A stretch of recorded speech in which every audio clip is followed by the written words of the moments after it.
beautiful January day. We're almost halfway through the month. And Director Miller, will you please lead us in the pledge? Stand and face the flag. Repeat with me. I pledge allegiance to the flag of the United States of America and to the republic for which it stands, one nation, under God, indivisible, with liberty and justice. Yep. Thank you much.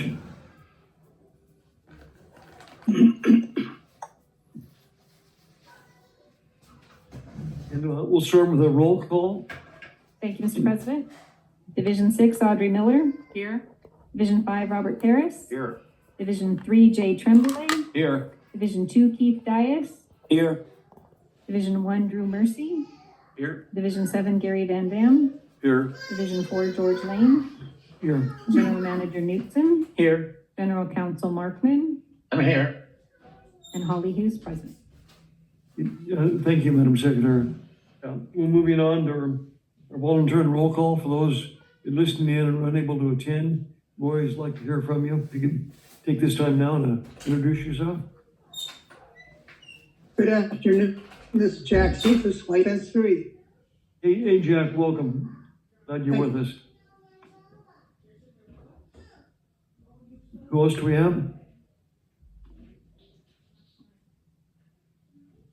Okay, we'll move on to item number 5. Public comments. If there's something on the agenda that's not, if you'd like to address the board, something that's not on the agenda later, now's the time to do so.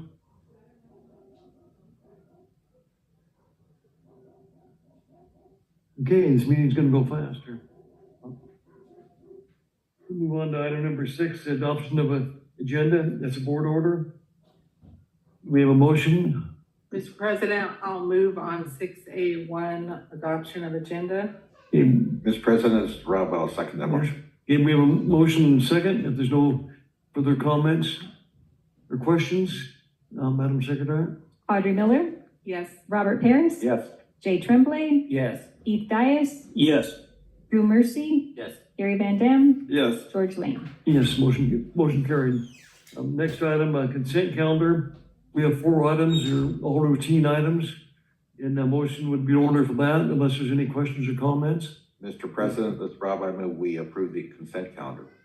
Director Paris, we have a motion. I'll second that motion. Jay, we have a second. If there's nothing further, Madam Secretary?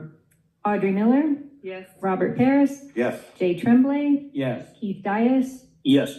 Drew Mercy. Yes. Gary Van Dam. Yes. George Lane. Yes, motion carried. We'll move on to the Finance Committee.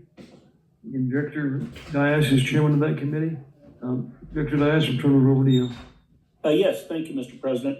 The Finance Committee met last week on the 7th, and the only item that we discussed requiring full board approval is Board Order 8A1, which the committee supports, and that is consideration and possible action to accept and file the check register list for the period of December 4th through December 30th, 2025. And I believe our General Manager, Needson, will present this item. All right. Thank you, Director Dias. Good evening, Board. So I'd like to turn your attention to page 32 of your board packet. That's the beginning of the check run for this period. As Director Dias said, we went through this in detail, but I'll point out just a couple of highlights. You'll notice that the total check run for this period, which is a little longer because we only had 1 meeting in December due to the holiday, was just over $5.2 million. And a reason for the higher amount this period is we had 2 payments to Department of Water Resources. One for our fixed cost, that's item number 1 on the checklist, and that's just under 1.5 million. We also had item 2, which is also a payment to DWR for our variable expense of moving water to the Antelope Valley. We moved about 5,500 acre feet during that period, and that cost about 1.15 million, just under that. Another bigger expense. If you go a couple pages on page 34, item number 57 is our annual payment to the Nickel family for 1,700 acre feet of imported water supply. And that's just over $1.7 million. And if you recall, we get reimbursed for that expense through our agreement with San Gorgonio Pass Water Agency.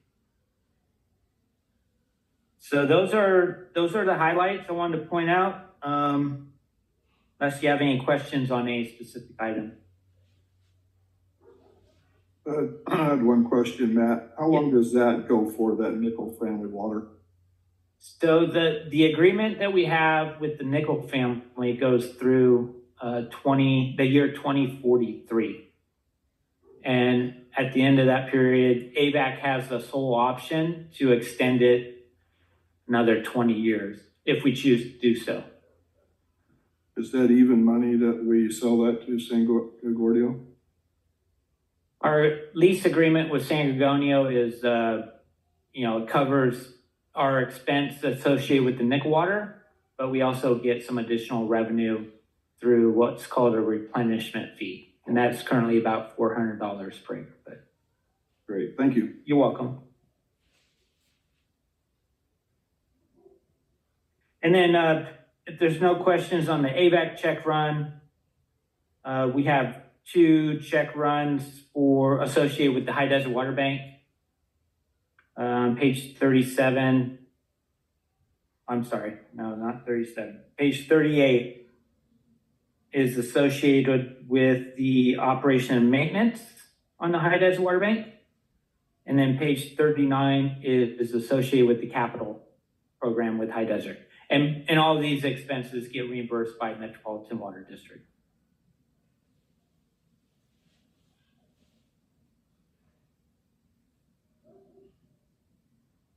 And that's all we have unless you have any questions.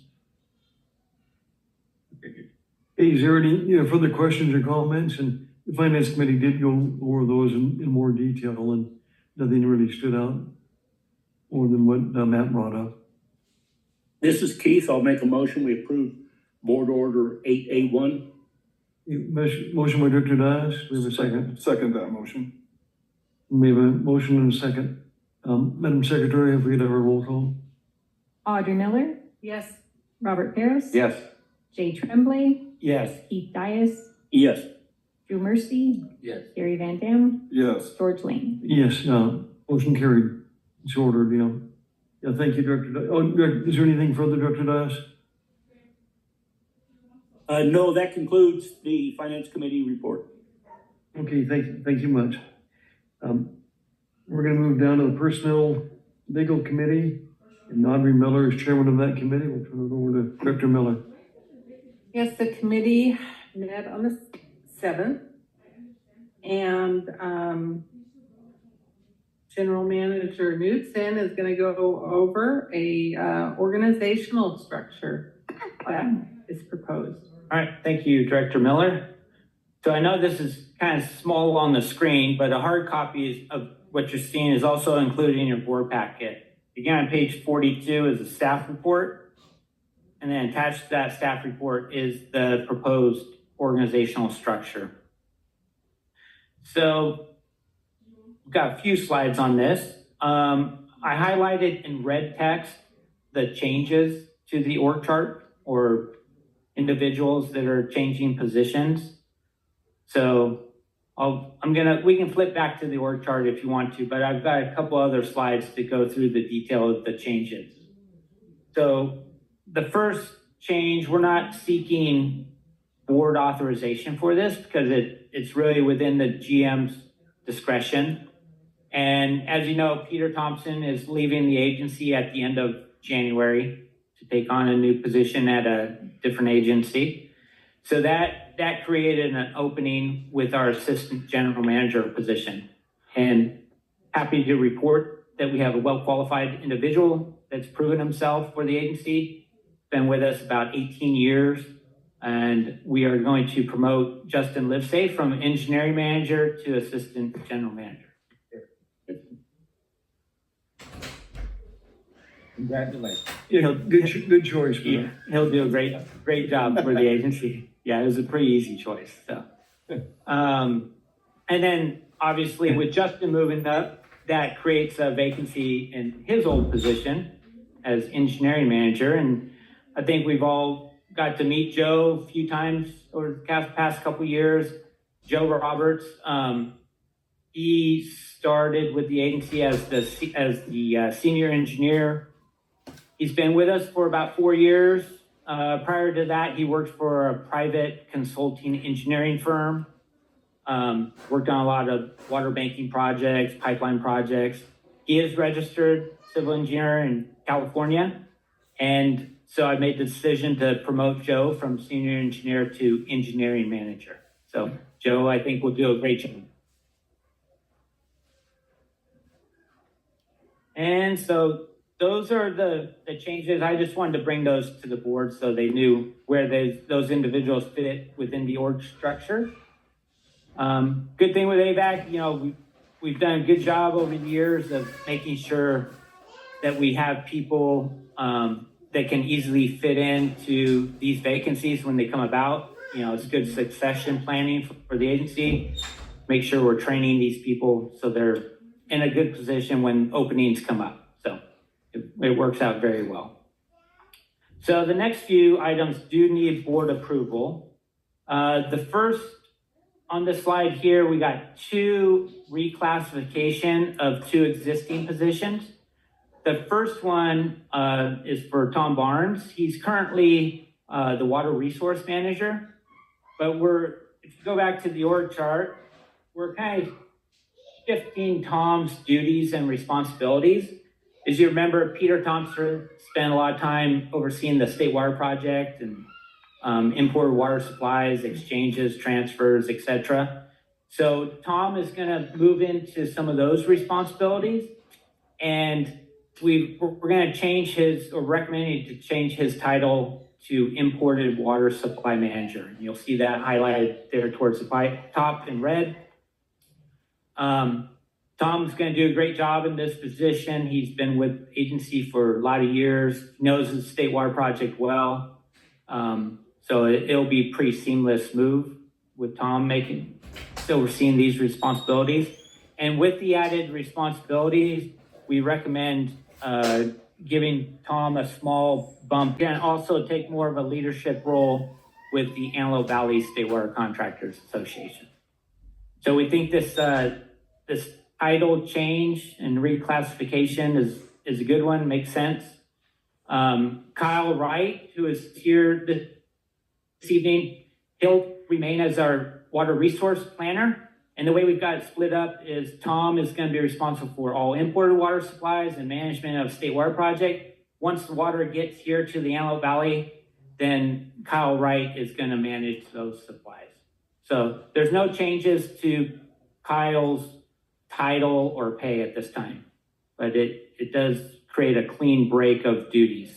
So the second reclassification is to reclassify one of our electronics techs or electricians to a SCADA/electronics tech. So, you know, we're in the middle of upgrading all of our SCADA systems and to a new software.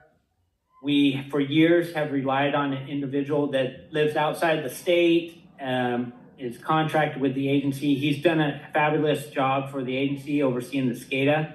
But we think with this move to a new SCADA system and with that consultant talking about retiring, it makes sense to bring some of those skill sets and tasks in-house.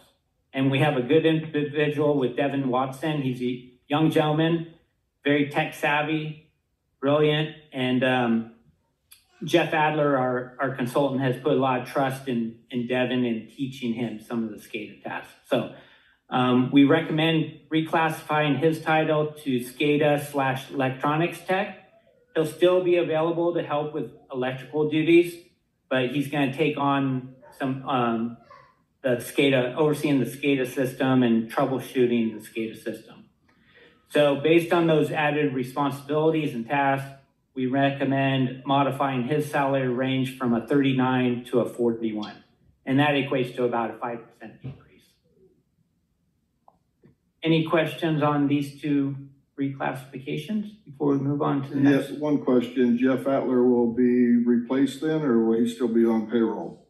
For now, he's gonna be used on a limited basis, but we're gonna shift to having a lot of those duties in-house with Devin.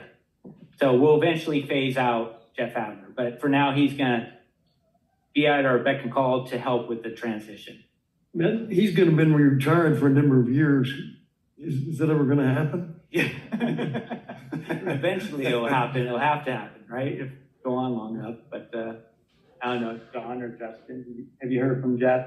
Well, he's still helping with the new SCADA system that we're implementing, so I imagine shortly after we're on that SCADA system, but probably start transition. Yeah. All right, and then real quick, going back to the state water, Tom's not gonna hold a seat on that board like Peter was? Correct. Yeah, Peter, as you know, he was one of the board members on the State Water Contractors Association representing the Class 8 contractors, one of 2 board member seats. So with Peter moving, that opens up a vacancy on the board with State Water Contractors. AVEK is not vying for that board seat. It looks like it's gonna be up to either Mojave Water Agency or San Antonio Pass Water Agency. So we'll see how that shakes out. When does that seat lapse? Right now, they're going through the process to see who's interested in replacing Peter. And then once it's filled, it would go through the end of 26. Yeah. So in the meantime, Tom will fill that seat. He will not be a board member. Oh. He'll go to the meetings to represent AVEK, but we've decided not to go for the board seat. Leave that up to the other agencies for now. All right. And then a couple other changes. No changes to their title, just changes to the salary ranges. The first one is Angel. You all know does a great job for the agency. And with Peter's vacating the agency, that leaves a void with the water master as the water master administrator. So Angel just quickly volunteered. She's like, pick me, pick me. Oh, God. I'm joking. Female California. Yeah. She was nudged a little bit, but she's going to do a great job. So she's going to take on the role. She pretty much has been doing a lot of those tasks anyway. She knows the judgment well. She knows the players well. And with that added responsibility and just due to her work ethic and history, we think it's warranted to give her an increase in their salary range. So recommending to go from a 40 to a 42, which is about a 5% increase. Do we need a motion on that? Well, we will when we get through all this. Oh. Yeah. And then we got one more change. We'll save it for you, Gary. Yeah. Right. Ben Melendez, who is our engineering technician. Go back to the org chart here. So you can see Ben works in the engineering department. He's going to work under Joe. You can see for now, we're going to leave the senior engineer position vacant. And we'll see how things work out with Justin in his new role and Joe Roberts in his new role. And we want to put more responsibility on Ben and give him an opportunity to grow and give him more complex engineering related tasks. So with those added responsibilities, we'd like to bump Ben's position, engineering tech, up 1 salary range, which is about 2.5%. And then for now, like I said, we're going to leave the senior engineer position vacant. At some point, I'll keep the board apprised of how that goes and talk to the board before we go ahead and fill it. So those are the changes that we're recommending. And so at this time, questions, happy to answer them. Or Gary, if you want to make a motion, that'd probably be good. Any questions or comments? I had one question. How long has Ben been with us? Ben's with and it was about 6, 7 years, 8 years. 8 years? Yeah. Okay, thank you. Good guy. I'll make that motion now. Okay, we have a motion. Do we have a second? I'll second. Okay, if there's no further questions or comments, Madam Secretary. I have one comment. Congratulations to all of you. You all deserve your promotion. We appreciate you. Yeah, thank you very much. Audrey Miller, Yes. Robert Paris, Yes. Jay Tremblay, Yes. Keith Dias, Yes.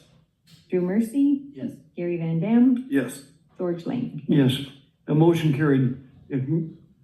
Congratulations, everyone.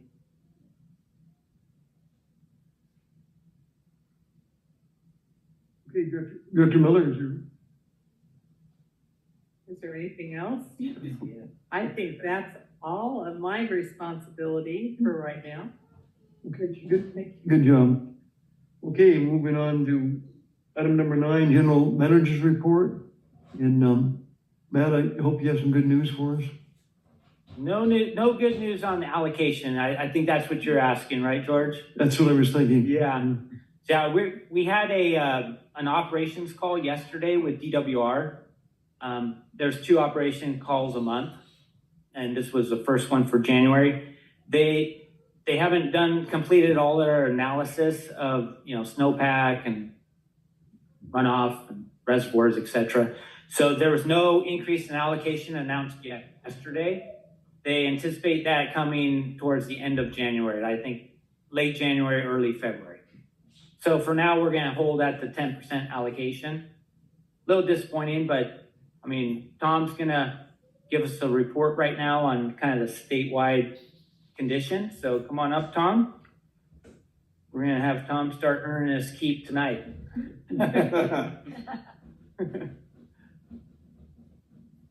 Good evening. Tom, how long have you been with the agency? How many years? 20 years. Oh, okay. Wow. Yeah, just a couple. Yeah, yeah, in fact, I just had my anniversary December 12th. Well, it seems like yesterday. It does, yeah, you're right about that. A lot of things have changed, so good to see you all. Some of you still all, even from the beginning. Yeah. So with Tom's new role as imported water supply manager, we're gonna have Tom once a month give state water project update to the board. Great. Yes, updates. Yeah, we have some good, some not so good, but we'll go through that. These first 2 charts here are really showing the 2 regions. You've seen these before. They're bar charts that show precipitation for the state. These are the 2 regions that flow water into the state water project system, so they're critical for us to keep an eye out. Since our last meeting, board meeting, December 9th, the last 30 days, those 2 chunks of water in November and December appeared. So we've had quite a bit of water November and December. And we had a good chunk of water there in the first part of the new year in January here. So that's really helped us out. Go ahead. And one great thing is, for the first time in 25 years, we are drought-free in all of California. Not one bit of California that has any drought, which is very unusual. So as of January 2026, California is officially drought-free for the first time in 25 years. And that's significant milestone, obviously. We're generally one of the drier states, of course, in the country, and so that's a big deal. Last time the state was completely free of drought conditions was December 2000. An idea. So yeah, we are doing great compared even to other states.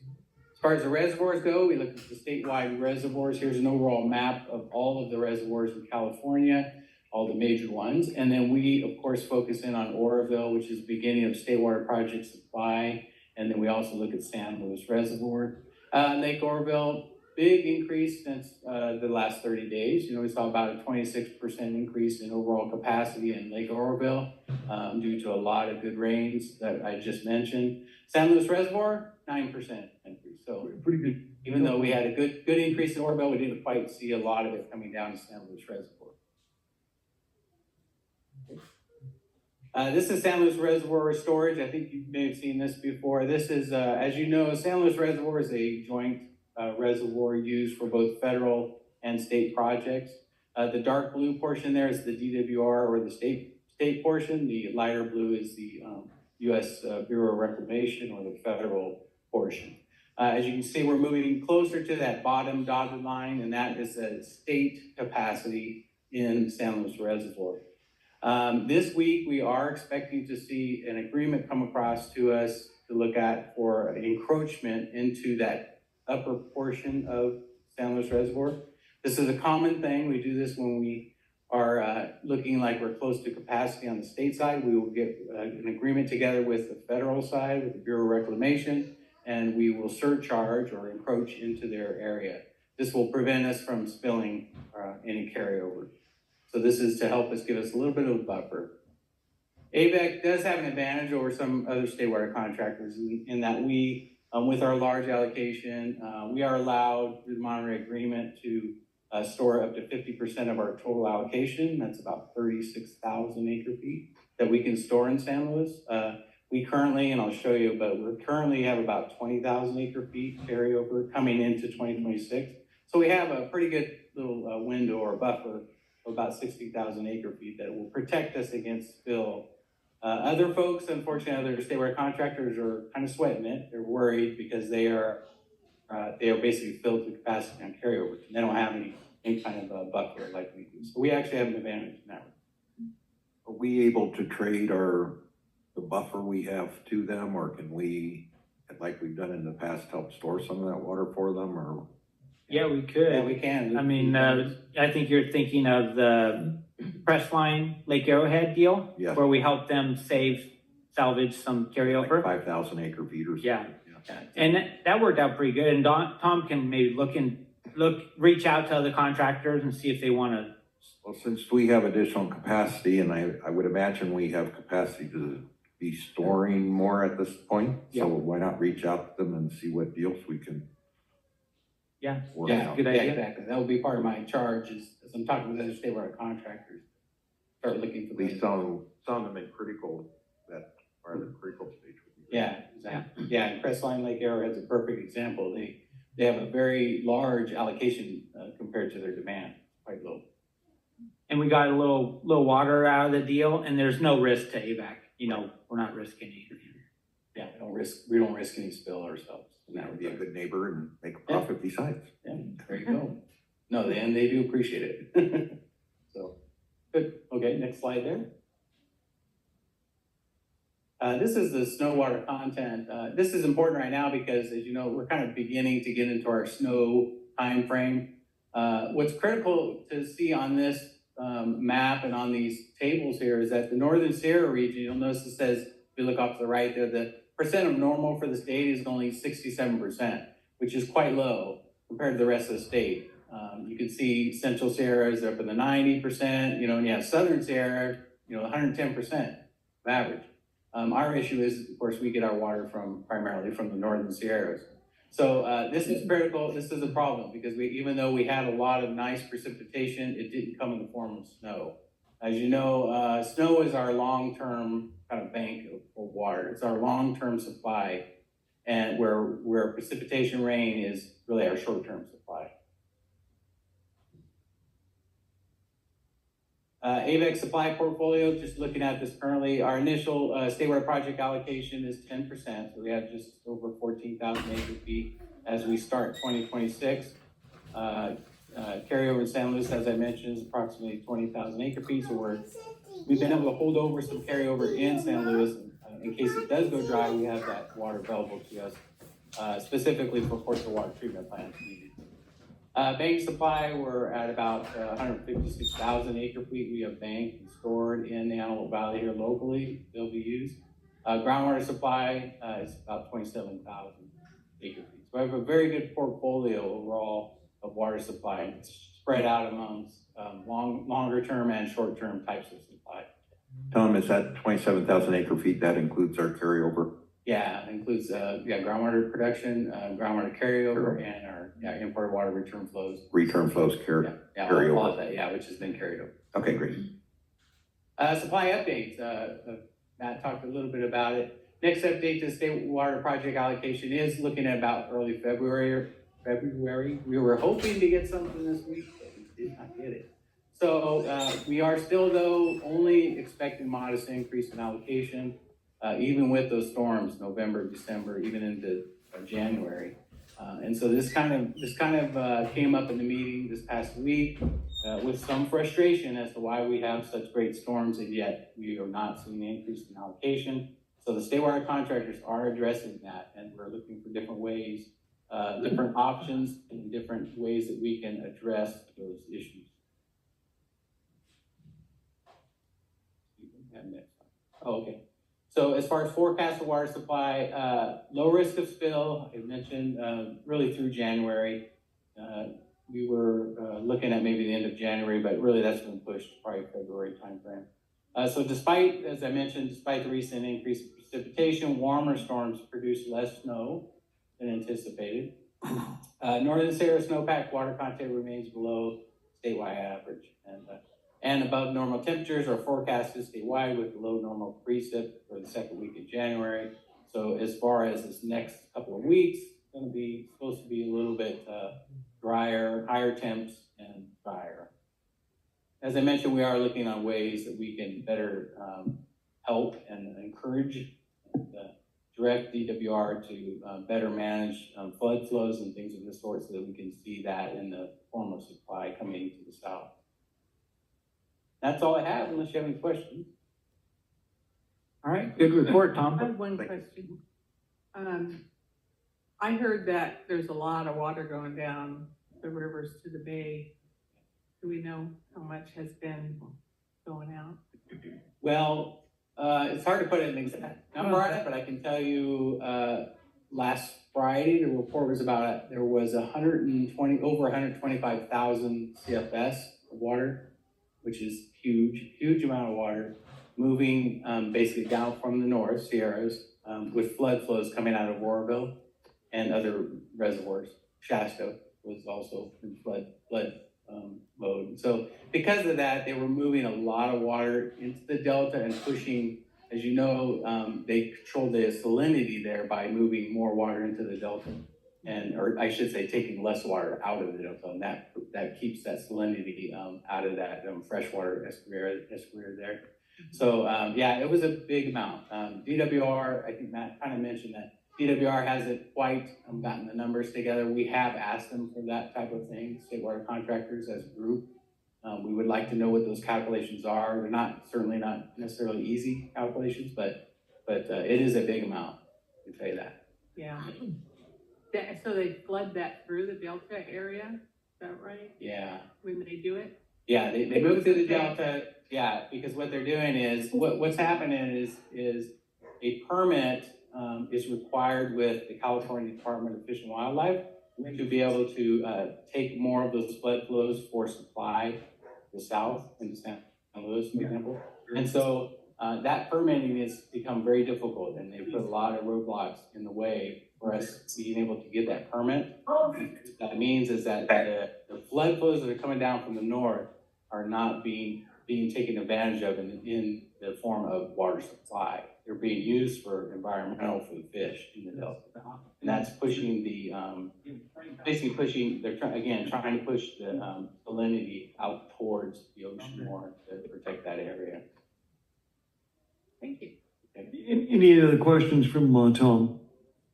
Tom, I have one question, either to you or Matt, or whoever can answer it, but the magnitude of the water, it's going over Little Rock Dam. Matt, I think you touched on that some time ago. Yeah. Do you have any information on that? Yeah, what I do know is when Mr. Lamro with Palmdale reached out to me shortly after the heavy storm event, he said that they saw the highest flows over the top of Little Rock Dam since it's been rebuilt. And, you know, it was rebuilt back in the early 90s when they strengthened and raised the spillway. And he said it was estimated to be about 7,500 CFS was flown over the top of Little Rock Dam. So if that rate continued for a day, that's about 15,000 acre feet flowed over the top. And that dam currently holds about 3,500 acre feet. Unbelievable. I think they said it was 6 feet above the building. Yeah, 6 feet of water was going over. Yeah. Now, with the magnitude of Big Rock Creek, would that be similar to that, or? Probably, yeah. I mean, I think they were experiencing big flows. Gary can probably attest to that, right? Right? Out at your ranch, right? Yeah, we got some of it. Did you get some, Julie? I don't. Is it staying, is any of that going to Edwards, or is that staying? I don't know for sure. I imagine with those big flows, some of it's gotta be going out to a dry lake bed. Yeah. You know, Yeah. and what I've heard from the Edwards folks is, you know, they like to see those flows out on the lake bed because that's what, you know, smooths out the lake bed for landing aircraft out there. So. Nobody gets credit for that, do they? No, it's just part of the calculated native safe yield of the groundwater basin. Now, will we see our water table go up because of all of that? I would hope so. I mean, I don't think those like short-term high flow events really help, especially if a lot of it's going out to dry lake bed. It's not getting down into the groundwater basin. What I've heard from hydrogeologists is that they like those natural streams like Little Rock, Big Rock, they like to see consistent lower flows, you know, that are percolating into the groundwater basin. Those are healthier for groundwater levels. Okay, any further questions? I had one question for Tom. Where's Shasta at? Did you touch on Shasta? How much? Where is it at? Yeah, it's the northernmost large reservoir in for the federal side. That's a federal reservoir. Right. Here's the map here. I think it shows Shasta up there. Oh, okay. Yeah. What was its capacity right now? That's in the top left here. You see it there? You might really soon. Yeah, I can.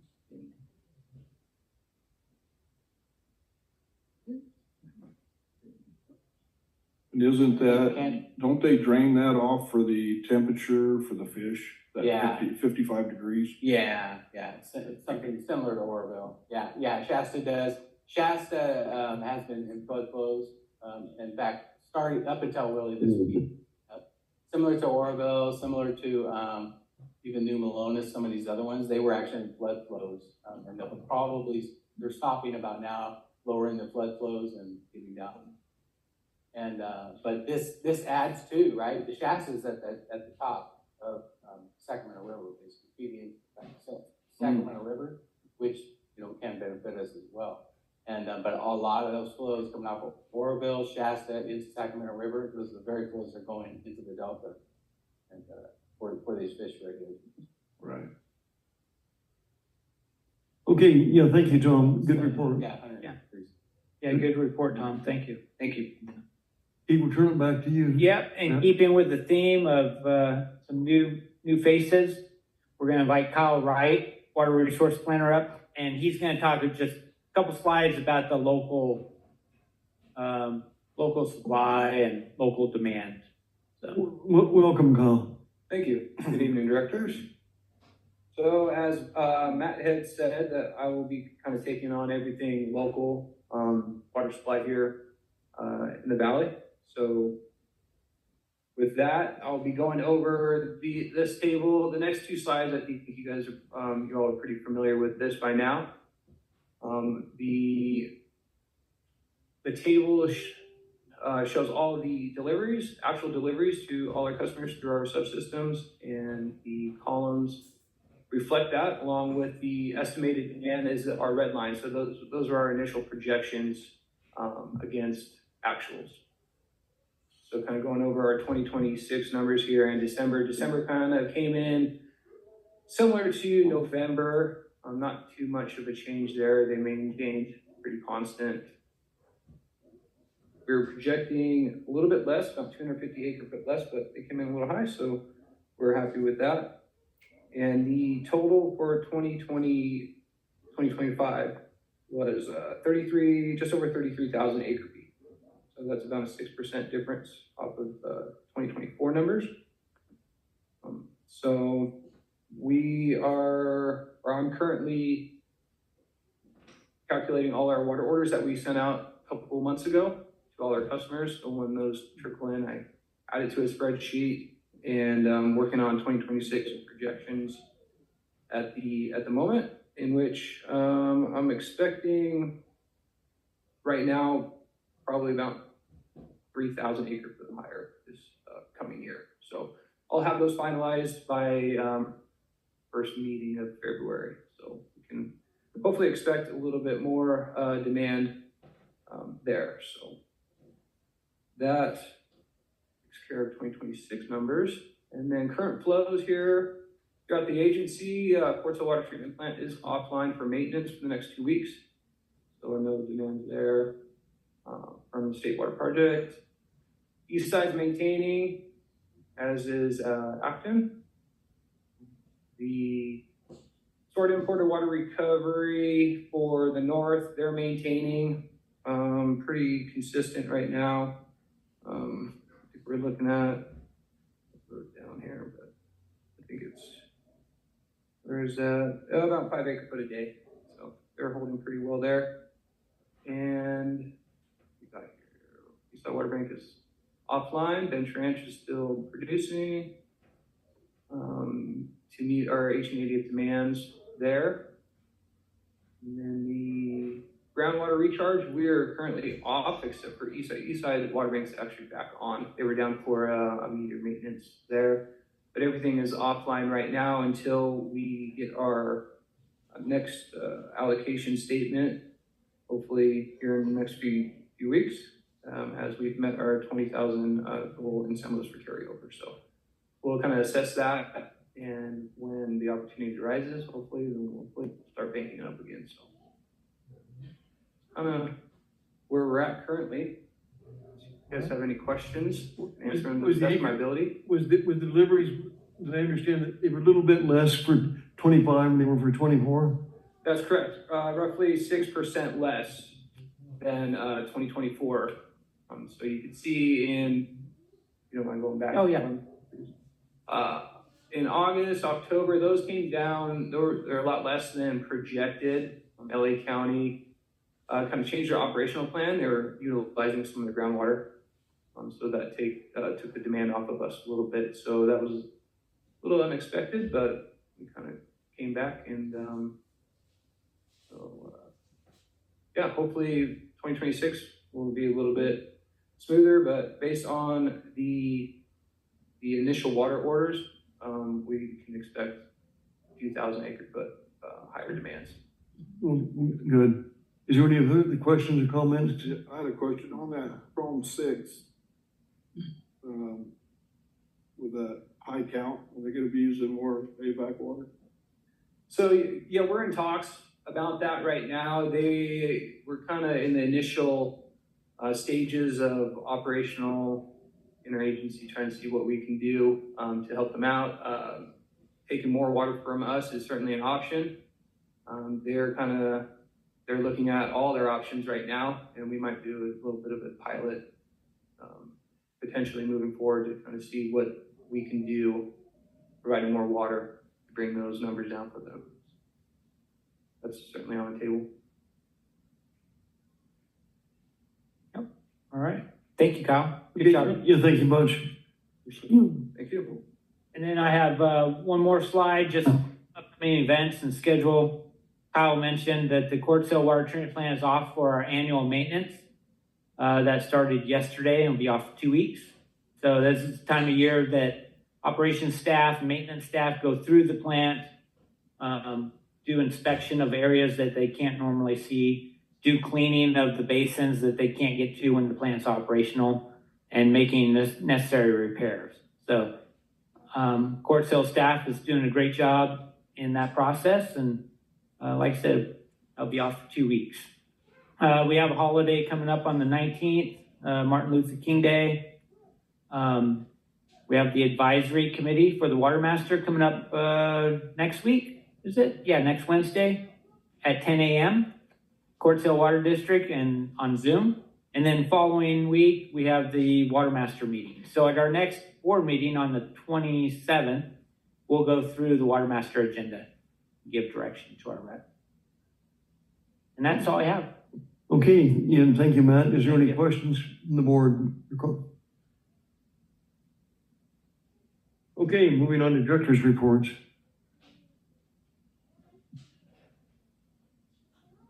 Next item is attorney reports, and Matt, that'll probably take some time with the Brown Act. Yeah, Jim Markman's on the phone, this evening, Okay. and do you want to take a little break? Okay, let's take 5 minutes, we'll come back. Okay, that sounds good. Are you there, Jim? I'm here. All right. With my new iPad did not receive the link. So I'm on my phone, which did. All right.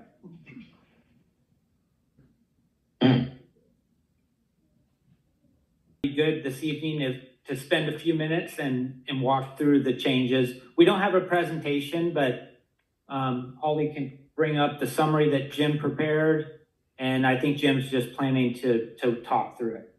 So with that, we'll turn it over to Jim.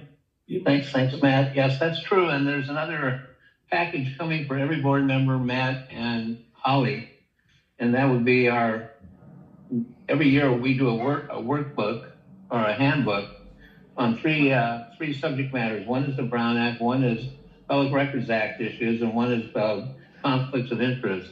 That will contain a lot of discussion of these same issues and other outstanding issues related to the Brown Act, and has contained in it a copy of the most recent version of the Brown Act, verbatim, which the legislature requires to be delivered to every board member by January 1, which wasn't in effect till January 1, so probably hasn't yet been done, but that meets one of the requirements that they put on it. So the theme here is they're creating more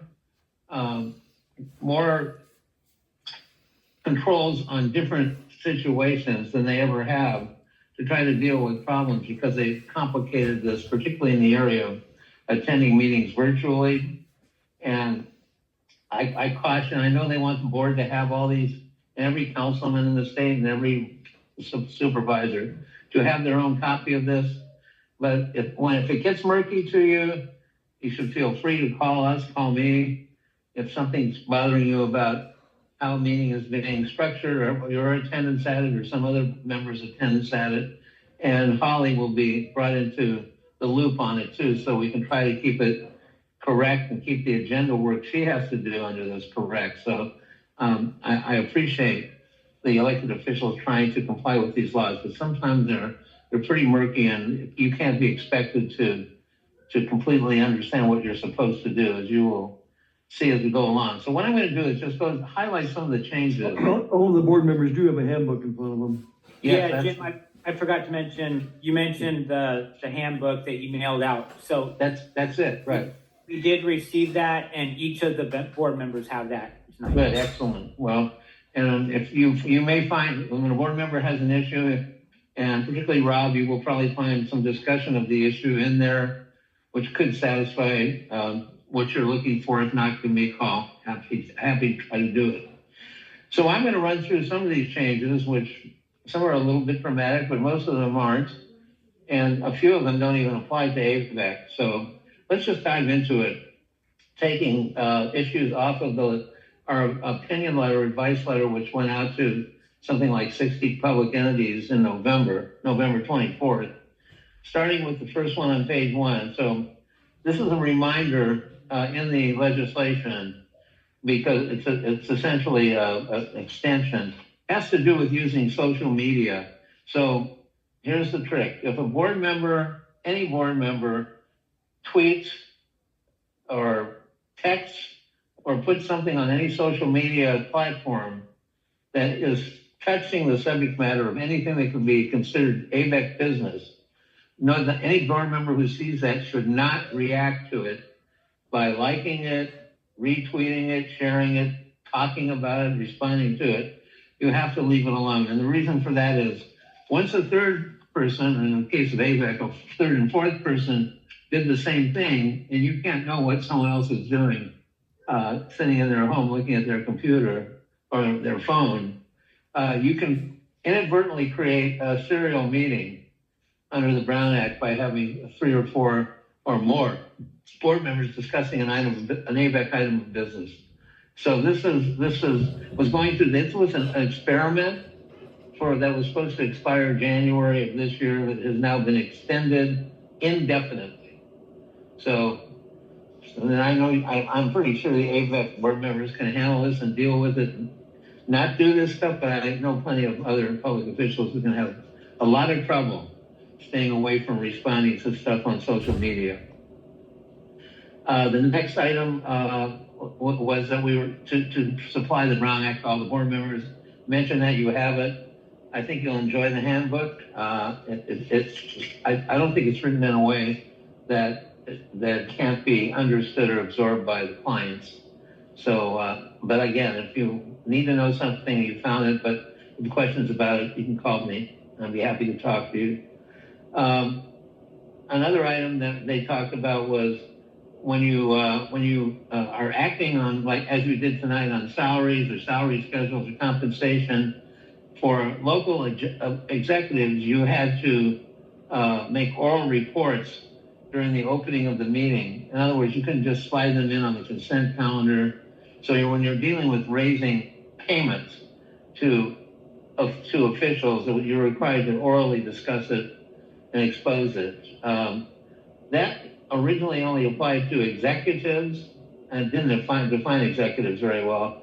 So now they've created an expansion of that. So anyone who's at an department head level or other administrative officer of the local agency, you're talking about that person's salary. You have to discuss it openly, which you obviously did.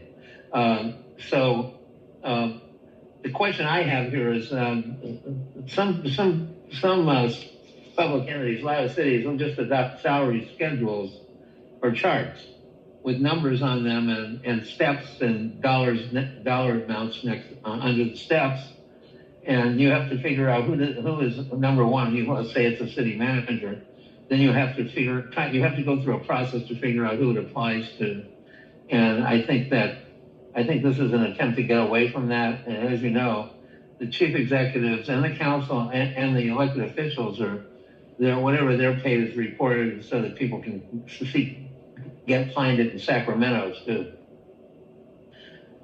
There's the obscure item following that they did a lot of changes. There's some changes too, which I don't think applies, but the concept is that if a governmental entity, if you, the board of directors, had a policy committee that had the power to take an action on an item, which might come to you or might not come to you, which, for example, in the city is a planning commission, and then when there was a hearing that went down and they made there was a final decision made, then somebody who wanted to come up and talk about that at your meeting or the council meeting wouldn't be allowed to do that because essentially that piece of business is over with.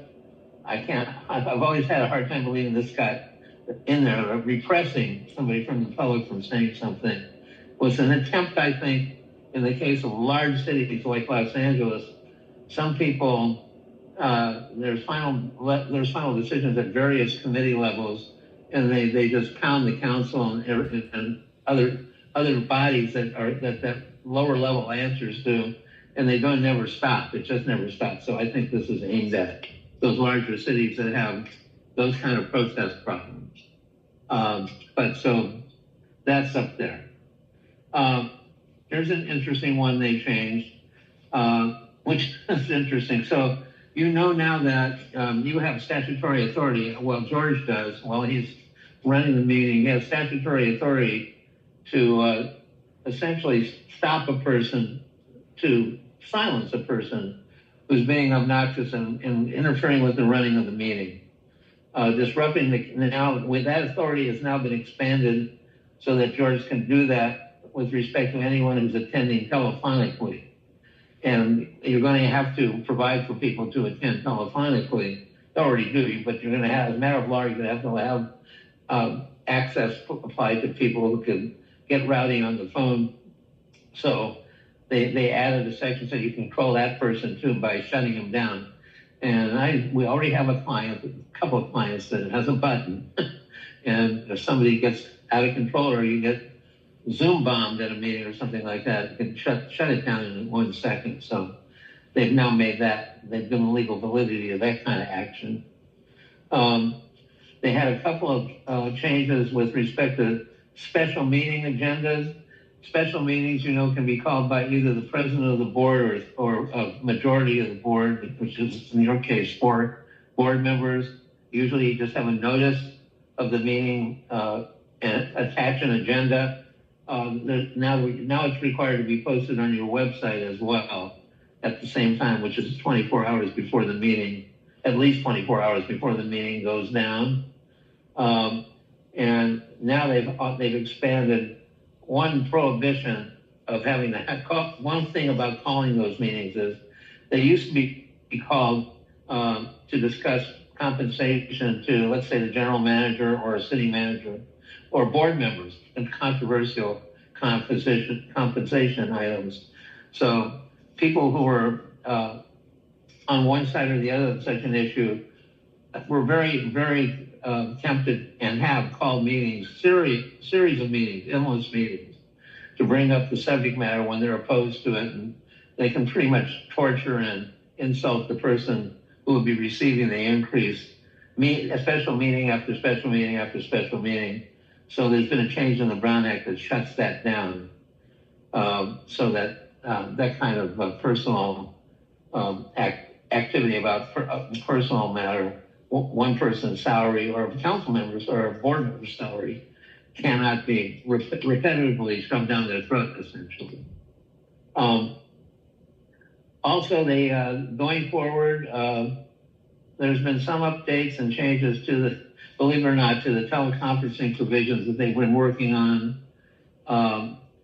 They have created another reason for remote participation by a board member without going through all the normal items of posting the address where you're going to be, allowing people to join you, and having it posted on the agenda. And that is if a person is disabled in the same sense as you would be for some of the federal housing laws, then you're allowed to ask for a reasonable accommodation, which means the reasonable accommodation would be to allow that disabled board member to attend the meeting wherever without creating a sub-meeting in his own house or wherever he would be, and without the city, in this case, the board secretary having to do all those extra items. So that's one separate accommodation that wasn't in the law before, and which seems to make sense. Otherwise, they have they've separated some of the provisions that apply to these virtual attendance meetings by breaking it into standard frameworks and dealing with other matters. They've changed a little bit the just cause issue. So the standard framework, so they've gone to the standard framework for remote participation is stated in one section, which says that establishes the uniform rules, and included in the uniform rules, which essentially apply unless there's a specific exception, which means, of course, sometimes just cause, are the following. There has to be, the legislative body has to have the capacity of a two-way audio-visual platform, which is an internet option, or a two-way telephonic service, coupled with a live webcast of the call-in option that has to be physically available. The notice of the teleconference meeting now has to state how members of the public may access the meeting, tell them how to get in the meeting, and offer their public comments. And it has to essentially give advice or guide these people in providing information on their procedure for participating.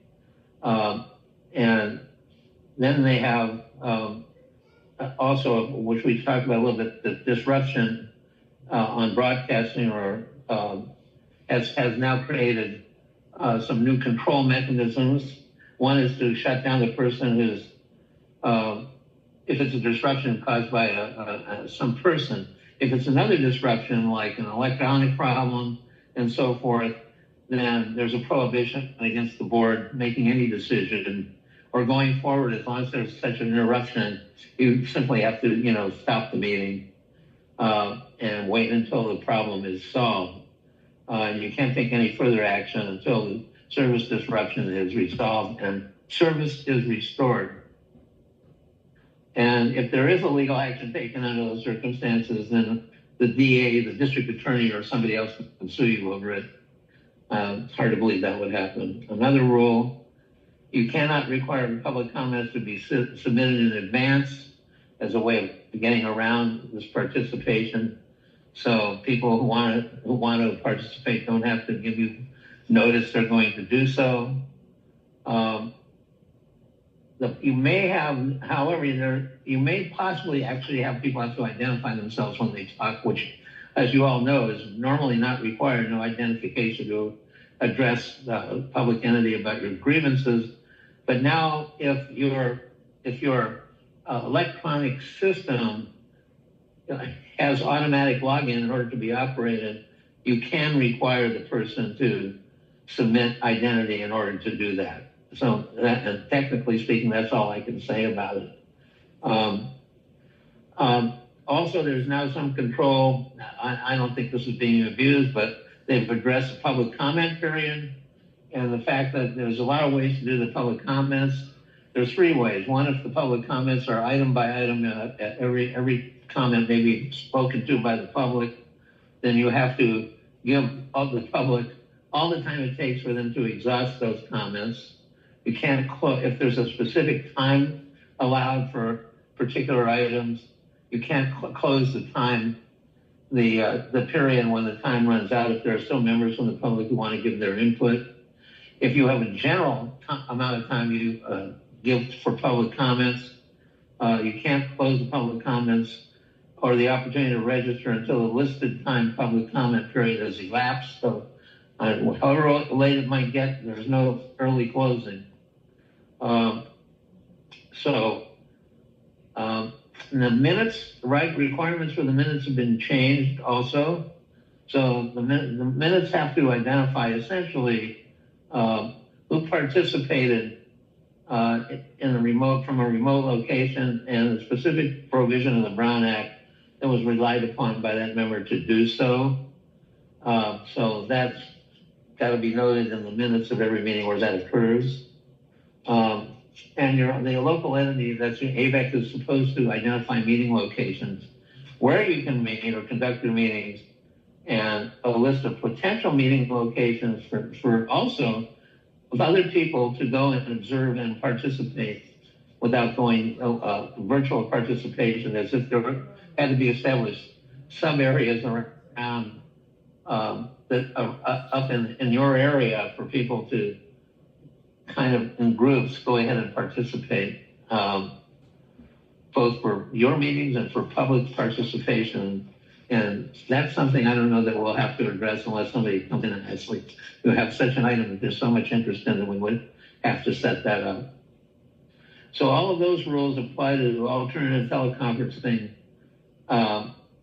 and are included. And remember the basis for the general rules on having these virtual meetings, so long as you do all those things. First of all, have 3 members of have 3 members of the legislative body in one physical place.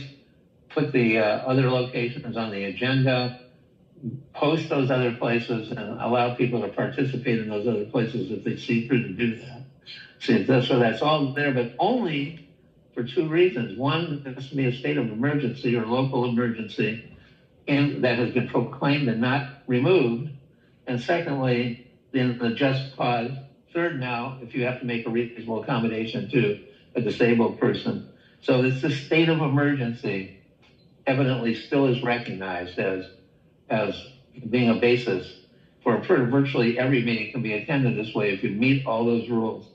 The only real limiting rule is how many board members have to participate in one physical location within the agency. There's some changes to the just cause versus emergency circumstances. Has been revised. So now it's all just cause. So there are not two different ways of doing it. There's still limitations on the number of times you can do that. And the reason you want to do that usually is because a decision has been made. You want to attend the meeting. This has come up with AVEK. I've talked to Holly about situations where a board member wants to go to the meeting, but has to find himself or herself in a position of having to attend virtually. And in order to do that, Holly has to be sure that that can be done, and then she has time, and all the rules have to be followed. So this is when you come up with these just cause reasons, and now they've been really expanded greatly, not so specifically as they were before. So now they include, you got a contagious disease, physical or mental condition not otherwise accommodated, official travel for state or local agencies, physical or family medical emergencies, prevent the member from being able to attend. So it's an expansion of just cause provisions, including immunocompromised family member or domestic partner, military service obligations. It's just basically expanded to pretty much anything you can think is a just cause can be fit into one of these categories. That's been changed. The second change is that the minutes of the meeting where you've done that have to identify the specific statutory basis for the remote participation. The just cause by the way, the just cause basis for remote participation is now set to sunset on January 1, 2030. That is, again, that's a new expiration date. So it's been expanded. There's a couple of provisions that I do not apply, so I'll touch very lightly on them. One is that subsidiary bodies of an agency, if you want to designate them and they're willing to designate themselves for virtual meeting participation, can do so. So in order to do that, you have to have one of your subsidiary agency that's been created by you as a legislative body serves exclusively in an advisory capacity. It is not authorized to take final action on any legislation, regulations, etc. You have one of the, I'm not aware of AVEK ever allocating to any of its committees a final, the kind of authority that they're thinking about.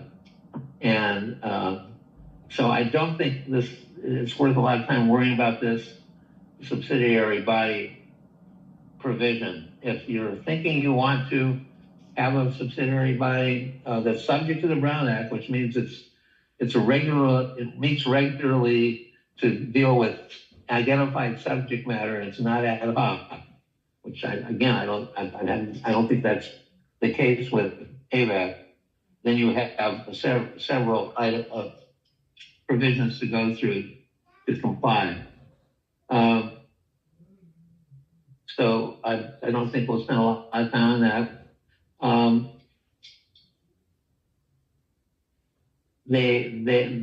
They also addressed making specific actions to make meetings more accessible to the public. But there's only certain eligible legislative bodies that would apply to. And fortunately, I think you're not one of them, because they're getting into large entities that have a lot of people or a lot of employees. So if the board of directors, you have to meet one of the following criteria for this, these new conditions to apply. One, the boundaries of the district have to be the entirety of a county with a population of 600,000 or more. We're not that. And the special district has over 200 full-time equivalent employees, which I don't believe is the case. Over 1,000 full-time equivalent employees. Or the special district has annual revenues exceeding $400 million and employs over 200 full-time employees. So I don't believe that applies to you. So moving on to some of the other provisions. Hybrid meetings and virtual participation. This is now required, as I said. It means the district must provide a way for the public to participate, either through a two-way telephonic process or a process where you've got essentially you've got video and telephonic in one medium. So that's a new provision.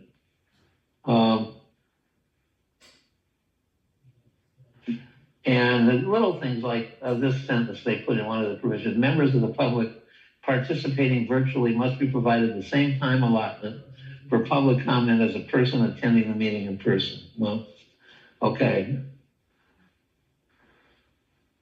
So if the board provides a two-way audio-visual platform for meeting participation, the board has to publicly post and provide a call-in option, which can be listed on the meeting agenda, and provide automatic captioning if that is a feature available on the two-way audio-visual platform.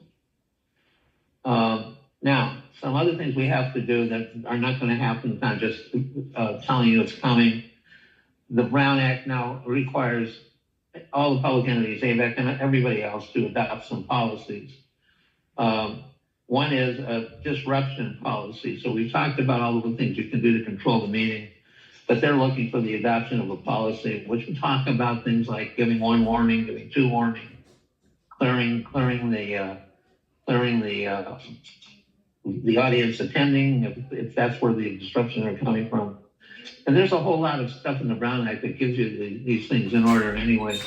But basically, they have to draft a policy.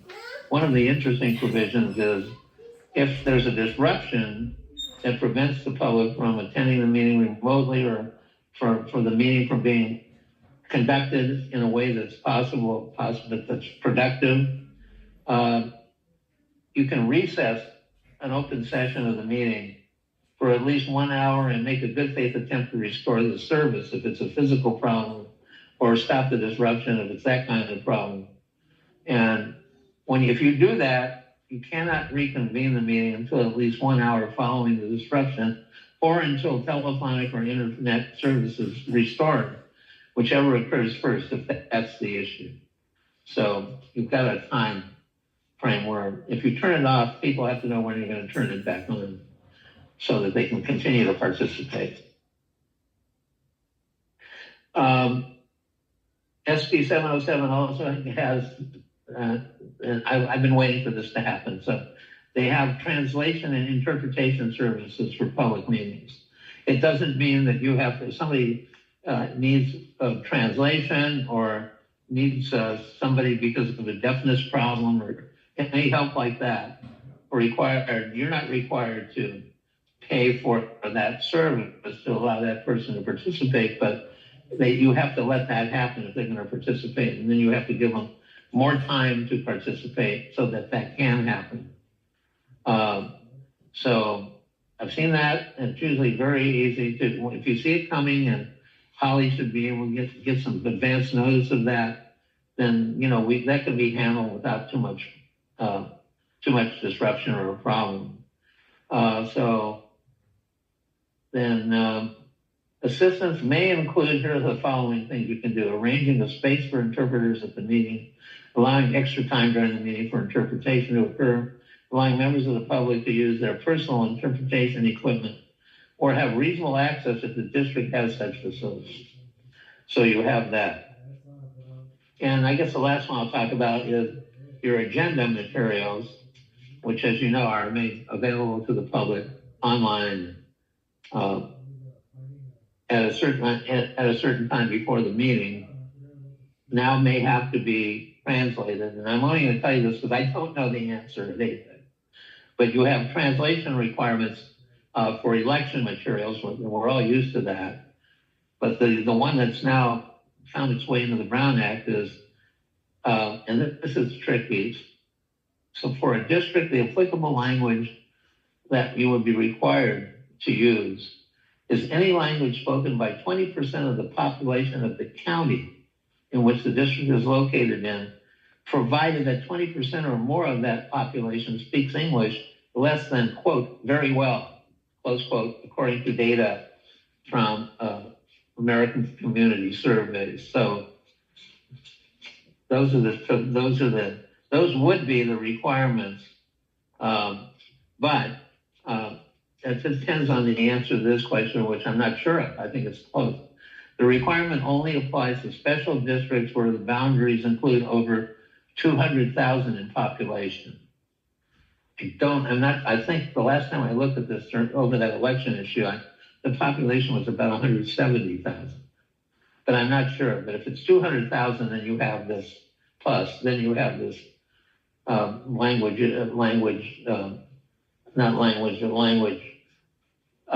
agenda material printed in the 20% person's language, or there could be multiple such people.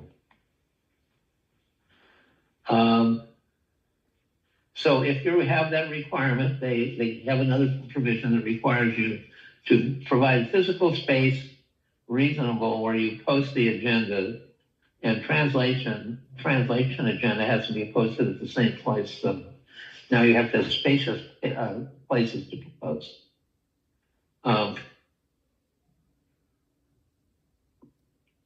And I think that's all I'll touch on. I touched on some of them. That's not an exhaustive presentation or one with PowerPoint, which we can do and take the time to, if you think it would be useful or necessary for the board for us to do so. But I think I've just given you a pretty good taste of all this stuff. This is a major overhaul of a major piece of legislation that controls the conduct of public meetings. So at least I had the opportunity to expose you to it as quickly as it went into effect. And I know if there are any questions, I'm happy to answer, although we could probably spend the whole. Let's open up if there's any questions from the board members. I'm sure there will be. Mr. Miller. Mr. Markman, this is Audrey Miller. Go ahead, Audrey. On the teleconferencing, are there any requirements for us to have our video on if we're on Zoom as a director? Or can we stay with our static photo? No, there's nothing that says you can't use a photo. Okay. No, you're still good with that. Yeah, it doesn't say anybody how you can't turn off the video. Okay, and then in regard to the translation service, does any of that like American Sign Language, if somebody came in from the public and wanted a translator, would we have to provide them if it's just? No, I think I would say that that's not a line. I know my wife, by the way, has done a lot of work with the deaf community on health issues and learns sign language, but that's not the kind of language they're talking about. Language that you would have to generate a printout of all the materials in a second language. But I do think that being deaf is a disability that requires a reasonable accommodation. But I haven't seen a case, and the statute does not say that you have to personally, that the board has to supply the cost, cover that service by having somebody there that translates it all. And that can only occur at the meeting. You don't have to have somebody there who essentially can create sign language interpretation of all of the agenda materials. So I think that's one of the accommodations you have to make, but doesn't say you have to pay to give them the aid that they require. Okay, and then do we have a set time on our public presentation if somebody comes in? Is there a set time? Are we general or are we at a set time? Do you know? Yes, you're general. You have not decided that you would say, even the people who speak, you're very general and you're very accommodating. I don't think I've ever heard the board or the president of the board stop anybody from speaking at any time to pretty much anything that was related to AVEK. You don't even have a 3-minute or a 5-minute rule for people speaking on stuff that's off the agenda. You've never had a rule, a total time rule for that. I think you've just been completely open. That's my observation. I know we've never written a set of meeting conduct rules that would set time limits. Okay, thank you so much. Sure. Is there any other comments or questions?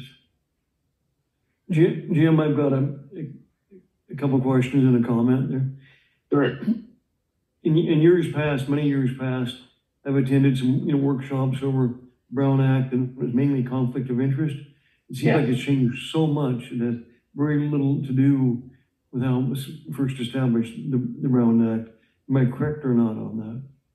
Oh, no, I think that's right. I think that they've just pounded this question as if it was. I mean, the most open form of government in the country is local government in California, the original Brown Act.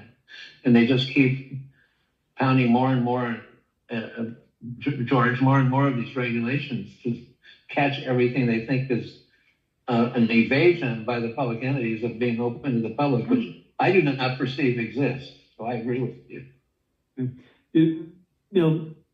This manual, the handbook, it's very good and you did a good presentation, but is it possible to get something consolidated in a couple of pages that would affect the board members? And a lot of this is going to have to come to the attention of Matt and Holly to make sure all these functions are done and we don't do something we shouldn't. That's right. But it would be nice if we did something. Just if I could boil that down, I could try to do that. I realize that I'm just picking up this bill and look what it's translated into. But I can certainly try to turn around a non-lawyer speak provision that in plain English that tells you how this may affect how you act, how the board If acts. that's possible, that would be appreciated. But I'll try to do Appreciate that. it. Sure. Okay, is there any other questions or comments? Okay, good job and thank you much. Thank you. Thanks, Jim. Okay. We've finished attorney reports, request for future agenda items.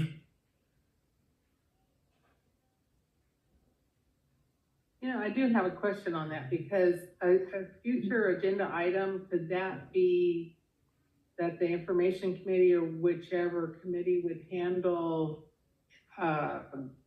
public time is just to discuss, should we keep it at general or have a cutoff? I know we don't have too many people come and speak in general to us,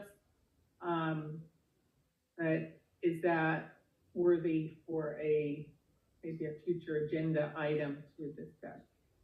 I mean, it could be. I mean, it's anything the director can bring up, but certainly we've been pretty liberal and it hasn't been a problem. So let's just think about that a little bit.